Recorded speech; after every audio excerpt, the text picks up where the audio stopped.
22 de junio de 1941. 3 millones de soldados alemanes cruzan la frontera soviética. La Operación Barbarroja ha comenzado. Hitler prometió una victoria en 6 semanas. Pero lo que buscaba no era solo una victoria militar, era una guerra de exterminio, de ideología, de recursos y de supervivencia.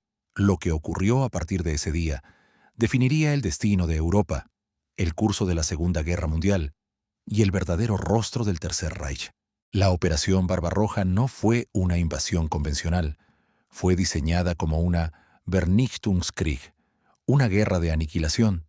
En los discursos de Hitler, en Mein Kampf y en el Zweites Buch, ya estaba claro que Rusia era el enemigo final, no solo por su extensión territorial, sino porque representaba la combinación que el nazismo más odiaba: comunismo y judíos bolcheviques. Para Hitler, conquistar el este significaba conseguir Lebensraum, espacio vital, y destruir a los que consideraba razas inferiores. La guerra era un acto ideológico.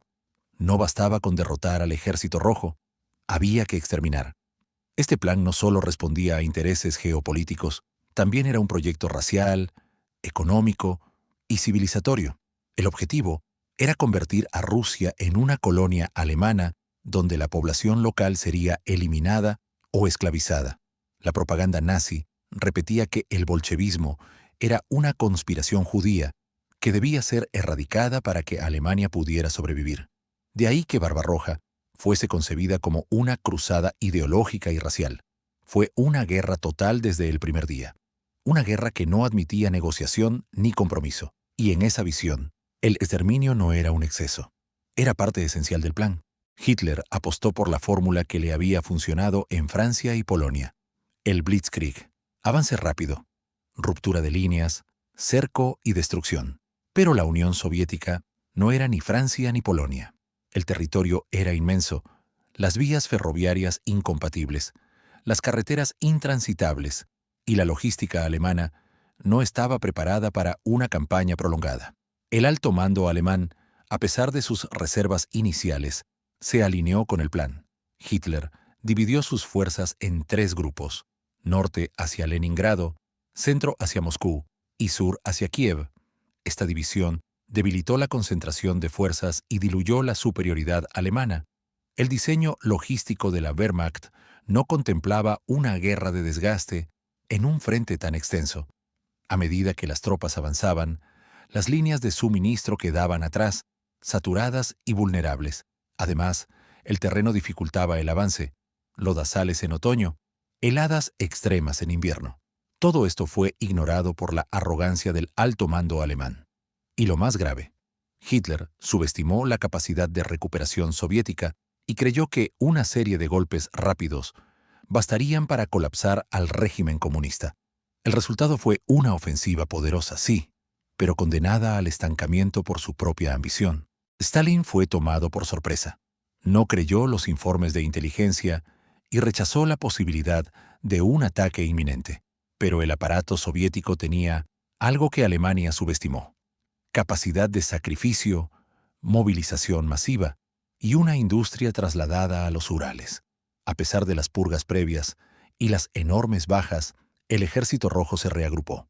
Para diciembre de 1941, mientras el invierno congelaba a los alemanes, Moscú resistía. La ofensiva relámpago había fracasado.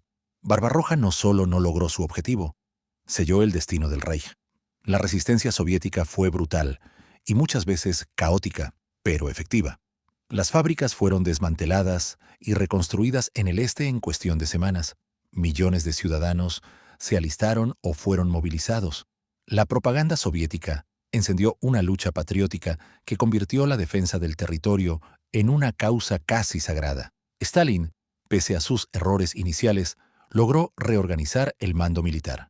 Se formaron nuevas divisiones y la población civil participó activamente en la guerra, cavando trincheras, construyendo fortificaciones, resistiendo bajo bombardeos. Moscú no cayó, y ese fracaso rompió el mito de la invencibilidad nazi. Uno de los momentos más controversiales de la campaña fue la decisión de Hitler de desviar tropas del grupo de ejércitos centro hacia Ucrania en agosto de 1941. En lugar de continuar la marcha directa hacia Moscú, el alto mando alemán optó por capturar Kiev, donde se encontraba un gran contingente soviético. La operación fue un éxito táctico. Se logró uno de los cercos más grandes de la historia militar, con más de 600.000 soldados soviéticos capturados o muertos, pero el costo fue alto. Se perdió tiempo crítico.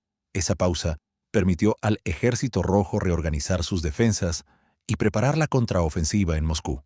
Varios generales alemanes, como Heinz Guderian, se opusieron a la decisión, insistiendo en que Moscú debía ser el objetivo principal, pero Hitler, obsesionado con los recursos del sur, especialmente carbón y grano, priorizó el avance hacia Ucrania. Esta decisión estratégica cambió el curso de la guerra. Aunque Kiev cayó, Moscú resistió, y con ello se desvaneció la posibilidad de una victoria rápida. Lo que parecía un golpe maestro terminó revelando una de las grietas más profundas en la visión militar del Führer: su incapacidad para subordinar la ideología a la lógica estratégica. 4 datos que lo cambian todo. Número 1. Pérdidas humanas. La Unión Soviética perdió más de 27 millones de personas, incluyendo civiles y militares. Solo en la defensa de Moscú murieron más soldados soviéticos que todos los muertos británicos y estadounidenses juntos en toda la guerra. Además, más del 40% de los muertos soviéticos fueron civiles. Estas cifras no solo revelan la brutalidad del conflicto, sino también la capacidad de resistencia de una sociedad que fue capaz de soportar niveles de sufrimiento inimaginables. El sacrificio humano fue tan desproporcionado que redefinió la escala de la guerra total. Número 2. Dimensión logística. La Wehrmacht subestimó el problema del suministro. Las líneas se extendieron más de 1.000 kilómetros sin infraestructura ferroviaria compatible. Avanzaban rápido, pero sin combustible ni refuerzos. Esta sobreextensión hizo que las tropas quedaran aisladas, vulnerables y sin posibilidad de reabastecimiento eficiente. Las distancias, el barro, el clima y la falta de camiones y rieles adaptados hicieron inviable sostener el avance. Fue una campaña moderna sin columna vertebral logística. Número 3. Impacto ideológico. Barbarroja consolidó el carácter genocida del nazismo. No fue una consecuencia. Fue parte del plan desde el inicio. Lebensraum implicaba limpieza étnica. El exterminio no fue accidental. Fue doctrinal. Estaba escrito. Y fue ejecutado con método. La invasión al este fue el escenario en que la ideología racial de Hitler encontró su máxima expresión práctica. El objetivo no era conquistar territorios, era rediseñar la geografía humana de Europa Oriental. Número 4. Fracaso estratégico. Alemania no logró tomar Moscú ni quebrar la resistencia soviética. Al contrario, dio pie a la contraofensiva, que culminaría en Berlín 4 años después. El fracaso de Barbarroja marcó el inicio del fin para el Tercer Reich. Desde ese punto, Alemania pasó a una guerra defensiva, agotada por la falta de recursos, la presión aliada en múltiples frentes y el despertar industrial soviético. Barbarroja no solo fue una derrota militar, fue un suicidio estratégico. La Operación Barbarroja fue más que una invasión fallida.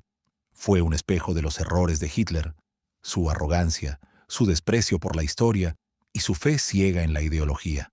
El Tercer Reich no solo perdió su guerra en el este, reveló al mundo el verdadero horror que incubaba desde su nacimiento. Aquí, en la estrategia del pulpo, desenredamos la historia para entender los errores que no podemos repetir. Si quieres ver más análisis como este, suscríbete, porque entender el pasado es la única forma de anticipar el futuro.